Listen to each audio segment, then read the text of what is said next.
compartir un mensaje pensando en todas las circunstancias que estamos viviendo.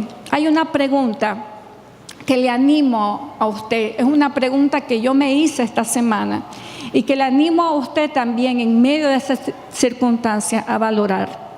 La pregunta es, ¿qué tan cristiano eres? Pregúntele a su vecino, ¿qué tan cristiano eres? Primera de Juan, capítulo 2, 6, cuando hablamos de ser cristianos, en el lenguaje más sencillo, la palabra de Dios dice que aquel que dice que permanece en Él, ¿quién es Él? Jesús, Cristo, nuestro Señor, debe de andar, dice, ¿como quién? Como Él anduvo. Jesucristo sigue y será siempre el modelo perfecto que nosotros tenemos que seguir. No hay otra persona que pueda modelar a la perfección la voluntad de Dios como lo hizo Jesús. Él es nuestro ejemplo. Cuando hablamos de ser cristianos, seguidores de Jesús, quiere decir de que nosotros vamos a ser imitadores de Jesús. ¿En qué lo vamos a imitar? Algunas cosas solamente para que usted lo considere. Tenemos que imitar a nuestro Señor en nuestra conducta, cómo nos estamos comportando. También en nuestra ética, para hacer la vida, para hacer negocios, para hacer trabajo. Todas estas cosas son lo que Dios espera que nosotros hagamos. En nuestros pensamientos, cómo Jesús pensaba, qué hacía Jesús ante circunstancias difíciles, cuál era su pensamiento. También las virtudes de Cristo son objeto de imitar, su entrega y su amor. Si nosotros decimos que somos cristianos, lo que Dios espera es que imitemos al Señor, que imitemos a Jesús. El apóstol Pablo dijo algo muy osado, y yo lo considero muy osado, porque yo le voy a decir algo. Aunque me esfuerzo por agradar a Dios, lo que el apóstol Pablo dijo en Primera de Corintios, capítulo número 11, verso 1, es algo un reto bastante alto. Pablo le decía a los creyentes, le decía, sed imitadores de mí como yo de Cristo. Pablo sabía de que él imitaba a Cristo. Y por eso sentía la confianza de decirle a la gente, ahora yo quiero que ustedes me imiten a mí, pero la razón por la que yo quiero que me imiten a mí es porque yo estoy imitando a Cristo. Y es que eso es lo que hace un seguidor de Jesús. ¿Qué tan cristianos somos nosotros? ¿Qué tanto estamos imitando a nuestro Señor? Es la pregunta del día de hoy. Ahora, jamás vamos a poder medir nuestra estatura en Cristo en circunstancias favorables. Cuando todas las cosas están bien, es fácil sacar lo mejor de nosotros. Es fácil comportarse amablemente. Cuando las cosas están a favor, cuando los trabajos están prosperando, los negocios están prosperando, hay paz en la familia, entonces es fácil comportarse de una manera cristiana. Pero yo me di cuenta esta semana de que uno no puede saber realmente qué tan la estatura de su cristianismo tiene hasta que uno atraviesa por una circunstancia difícil. Esta semana atravesé un momento tenso, al igual que todos estamos pasando por momentos tensos. Y recuerdo de que en el momento me puse tan nerviosa, me puse tan enojada en el momento de lo que estaba viviendo, que mire, yo en ese momento perdí la paz, se me fue así, perdí la calma y hasta alcé la voz. A la persona que se la alcé fue a mi hija. Y cuando yo la miro a ella afectada por la reacción que yo tuve, sentí que inmediatamente el Espíritu Santo me dijo, habló a mi corazón, habló a mi vida y me dijo: Carolina, todavía te falta mucha carne que moler. ¿Sabía usted que estamos llamados a hacer morir las obras de la carne? Pero ¿cuándo es que verdaderamente podemos saber el estado real de nuestro cristianismo? Es en los momentos difíciles, en los momentos de tensión. Ahí usted está y puede saber realmente en qué nivel de compromiso está. Y no solamente en qué nivel de compromiso, cuánto hemos asimilado de las enseñanzas de Cristo en nuestra vida. Cuánto hemos verdaderamente aprendido de los años que hemos estado expuestos a la palabra, expuestos a la Biblia, escuchando el corazón de Dios, de cómo Dios quiere que verdaderamente nos comportemos. Esta semana, cuando pasó eso, me puse a pensar: wow, qué rápido fallé, qué rápido perdí el control de mis emociones. Qué fácil fue para mí, apenas con este estímulo, fallarle al Señor, fallarle a mi hija y fallarme a mí misma también. Y entonces, aquí es donde entró esta reflexión, porque me di cuenta que puedo ser bastante calmada, tener paz, ser amable, guardar mi compostura cuando las cosas están bien. Pero apenas pasa algo que me pone tensa, que me saca de mi zona de comodidad, entonces allí pareciera de que en un instante se me borró todo lo que estos años el Señor ha venido sembrando en mi corazón. Y quiero decirle algo. Yo sé de que al decir estas cosas corro un riesgo, porque usted me puede juzgar y puede decir: ¡qué barbaridad! Si la pastora está así, ¡qué barbaridad! Y entonces, pero ¿por qué me atreví a compartirlo?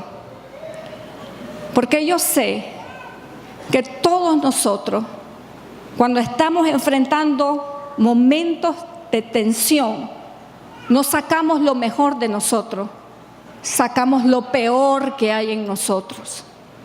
Nos pasa a todos.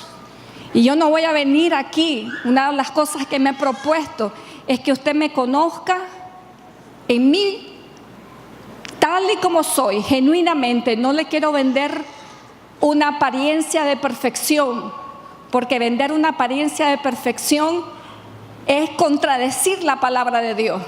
Aún el apóstol Juan dijo que todos pecamos y que el que dice que no peca es mentiroso y hace de Dios un mentiroso. Póngase la mano en el pecho y diga: yo también peco, yo también peco, y yo también.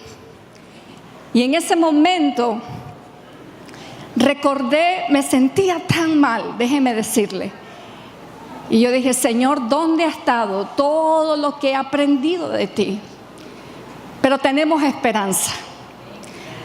En la Biblia, uno de los hombres más apasionados por Dios fue el apóstol Pedro. El apóstol Pedro no era un oidor pasivo de Cristo. Él siempre llevaba a la acción su pasión por Jesús. Caminó por 3 años escuchando las enseñanzas de Jesús acerca de ser un pacificador. Jesús le dijo de que bienaventurados los pacificadores, porque de ellos es que dice el reino de los cielos. Escuchó por más de 3 años las enseñanzas de Cristo, que le decía, ¿verdad?, que no hay que dar ojo por ojo ni diente por diente, que hay que caminar la milla extra, que si tu enemigo te da en la mejilla, tú tienes que poner la otra. Todo eso Pedro lo escuchó por 3 años, Pero llegó el momento de tensión para Pedro. Y entonces allí es cuando él se miró en un espejo y se enteró de que aunque él hubiese escuchado por 3 años a Jesús, todavía no había aprendido las lecciones básicas del cristianismo. En una ocasión el apóstol Pedro, cuando Jesús llega al monte de los Olivos, llegan todos los soldados para arrestarlo. Dice la Biblia que él, al ver lo que estaba pasando, ¿qué es lo que él hizo? Agarró, ¿qué dice? Una espada y le cortó la oreja a alguien. ¡Pra! Le cortó la oreja. Ahora nosotros no manejamos espada, pero la lengua también es una espada. Y muchas veces con nuestra lengua le estamos cortando el corazón, el alma a las personas que están alrededor de nosotros. A las personas que debemos de ser un ejemplo. Pedro no pudo resistir en ese momento la tensión que estaba viviendo. ¿Y qué es lo que sacó de él? Lo peor que llevaba por dentro. Entonces agarró una espada, dice la Biblia, y ¡pras! Le cortó la oreja al otro. En otra ocasión, también él le había hecho un compromiso al Señor, como todos nosotros hemos hecho compromisos con Jesús, de serle fiel, de amarlo. Hemos hecho compromiso de seguirlo a Él, de vivir conforme a su palabra. Pero un día él le dijo al Señor: Señor, si todos te negaren, ¿qué dijo él? Yo no te voy a negar. El corazón puede estar lleno de muchas buenas intenciones, pero las intenciones no cuentan nada si a la hora de la hora nuestras intenciones no respaldan nuestra conducta o no se parecen a nuestra conducta. Pedro le dijo a Jesús: yo no te voy a negar. Pero ¿qué es lo que pasó después? Ustedes saben la historia. Jesús le dijo: antes que cante el gallo me vas a negar 3 veces. Ahora, si usted lee los detalles de la negación de Cristo, la Biblia dice de que Pedro, al ser confrontado, cuestionado si él era seguidor de Jesús, no solamente la Biblia dice que él dijo que no, yo no soy seguidor, sino que fue más allá. No solamente dijo no, dice la Biblia que se puso a maldecir. Y cuando uno maldice, ¿cómo está diciendo? Ay, no, maldita sea, no. Uno no maldice así. Yo me imagino a Pedro haciendo todo un espectáculo, maldiciendo, negando al Señor. Fue en ese momento en que se vio realmente la calidad del cristianismo de Pedro. Todos nosotros estamos enfrentando situaciones tensas, amén. Esto no es fácil para nadie. Pero sabe que es en este momento, queridos hermanos, el que el Señor nos está poniendo un espejo enfrente para que nosotros evaluemos verdaderamente qué tan seguidores de Jesús somos, qué tanto estamos siguiendo las enseñanzas del Señor. Y si bien es cierto que cada uno en este lugar tiene sus propias convicciones, una de las cosas que le quiero recordar es que por encima de cualquiera de nuestra convicción humana, nosotros representamos un reino inconmovible, el reino de nuestro Señor Jesucristo, amén. La Biblia dice: no somos de este mundo, no militamos según el mundo. La Biblia dice: las armas de nuestra milicia no son carnales, sino poderosas en Dios para la destrucción de fortaleza. Usted tiene derecho como ciudadano nicaragüense a tener la convicción que usted quiera, pero no tiene derecho a dejar a un lado quitarse la capa de Cristo, bajarse de la cruz, como dice, y dejar que salga lo peor de usted. Yo creo de que en estos momentos que estamos pasando por tiempos duros, es donde tenemos que volver más al Señor, amén. Tenemos que comportarnos como verdaderos cristianos. Pablo le dijo a la iglesia en Corintios que habían 3 cosas que tiene que siempre permanecer en el creyente. 3 cosas en las que debemos de permanecer. Y en 1 de Corintios, capítulo 13, verso 13, nos dice cuáles son estas 3 cosas. Dice, y ahora que dice, permanecen ¿qué? La fe, la esperanza y el amor. Estos 3, pero el mayor de ellos es el amor.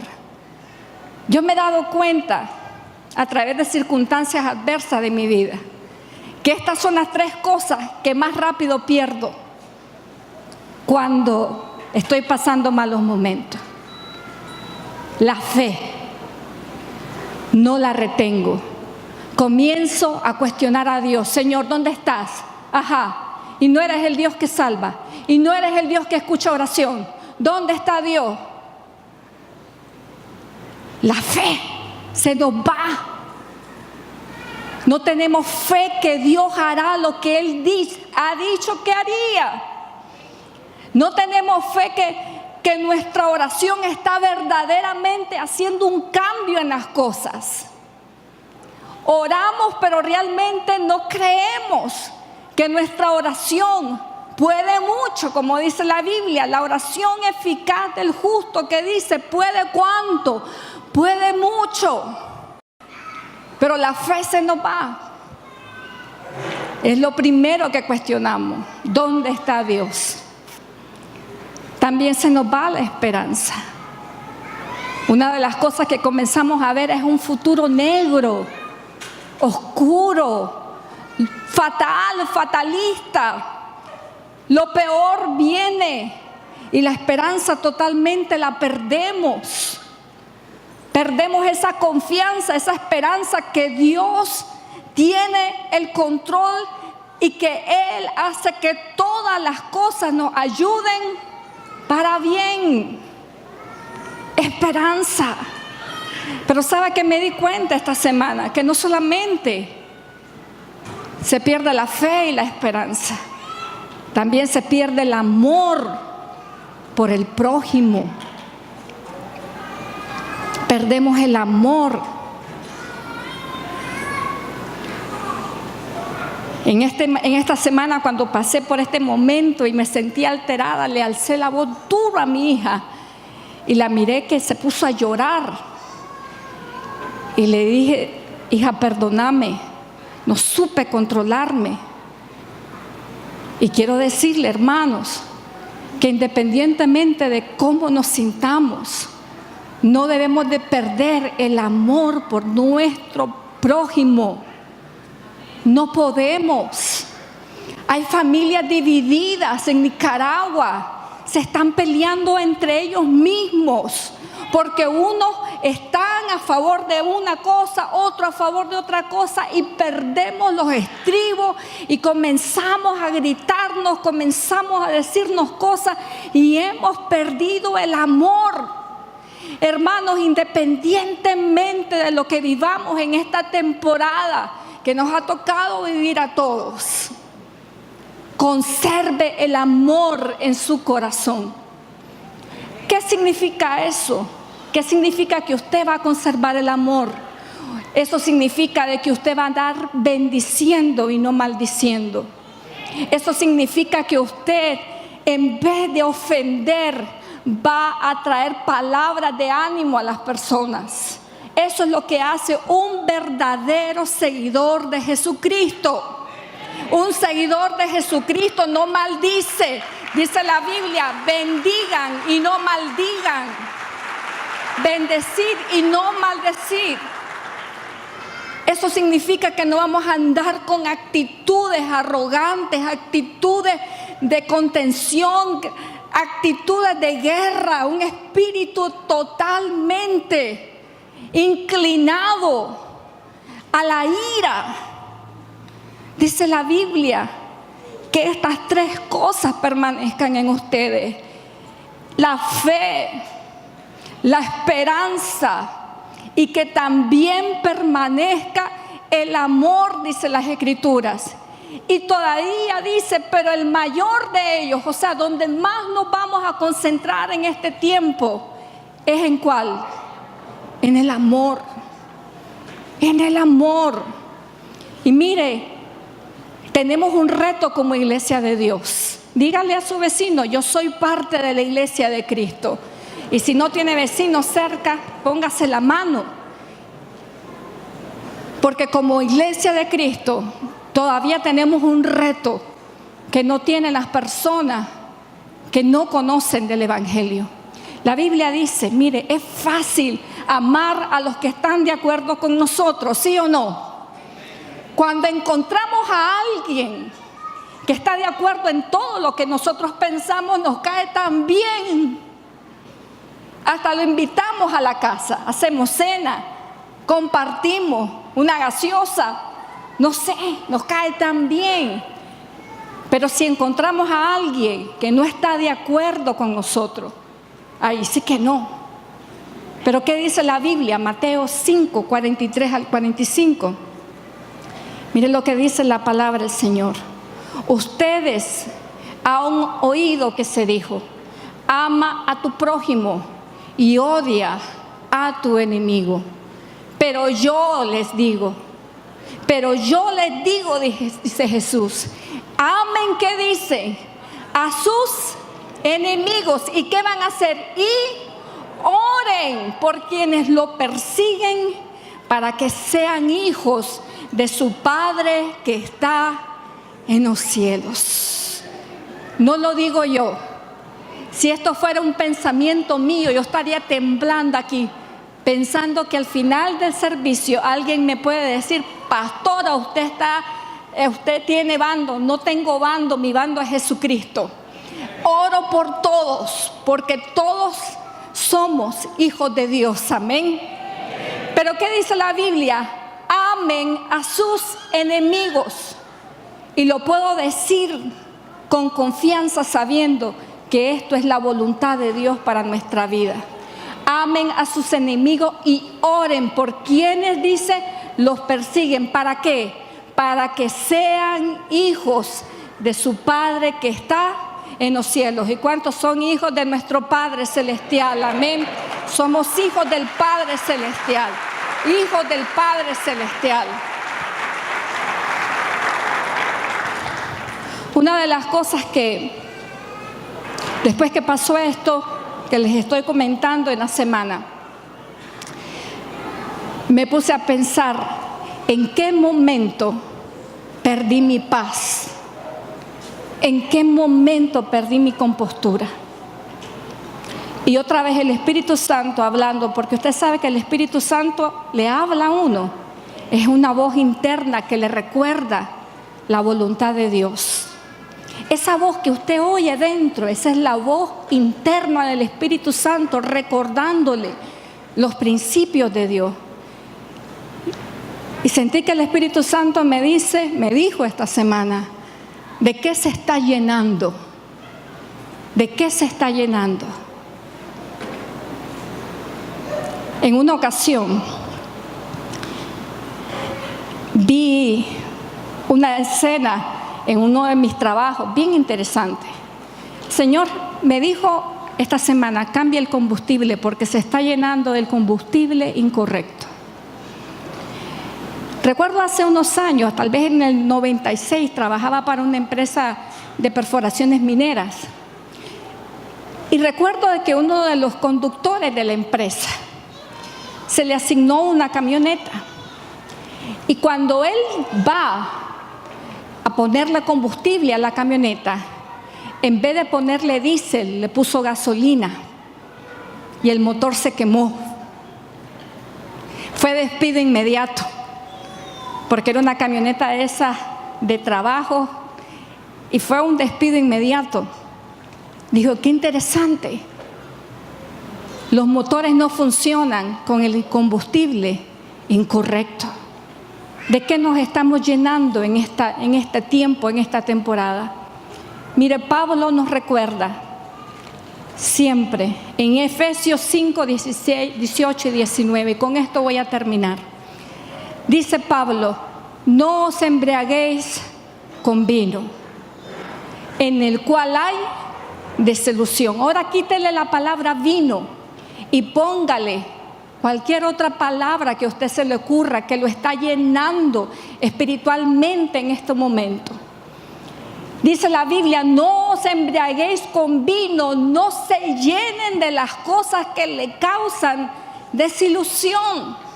Antes bien, que dice, sean ¿qué? Llenos de ¿qué? Del Espíritu Santo. Y si usted está en un momento difícil, en este tiempo, anda tenso, anda enojado, lo que sea, hermano, empiece a buscar al Espíritu Santo en su vida. Llénese del Espíritu de Dios. Y Pablo lo dice. ¿Cómo lo vamos a hacer? ¿Cómo nos vamos a llenar del Espíritu Santo? Ahí está, tan sencillo como esto. Léalo conmigo. Hablando, dice, entre vosotros, con salmos, con himnos y cánticos, ¿qué dice? Espirituales, cantando y alabando al Señor en vuestros corazones. Y el Dios de paz guardará su pensamiento y su corazón en Cristo Jesús. Yo estoy segura que esto va a pasar. ¿Cuántos dicen amén? Esto va a pasar y Nicaragua se va a levantar. Amén. Nicaragua se va a levantar.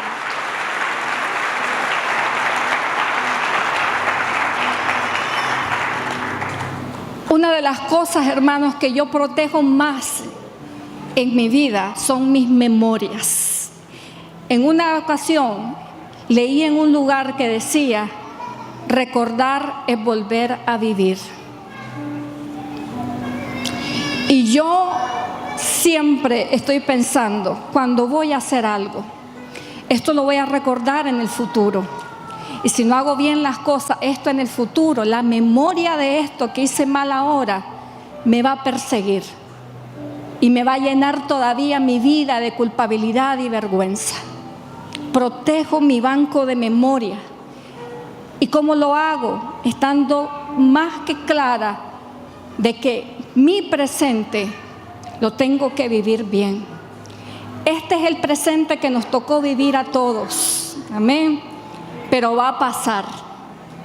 Vívalo de tal manera que cuando todo esto haya acabado, usted se sienta orgulloso de haber tenido la conducta correcta, de haber imitado a Cristo, de haber hecho lo correcto, lo que todo cristiano debe de hacer. Amén. Que es a través de su vida levantar y exaltar el nombre de nuestro Señor y de nuestro Salvador. Aleluya. Gracias, Padre.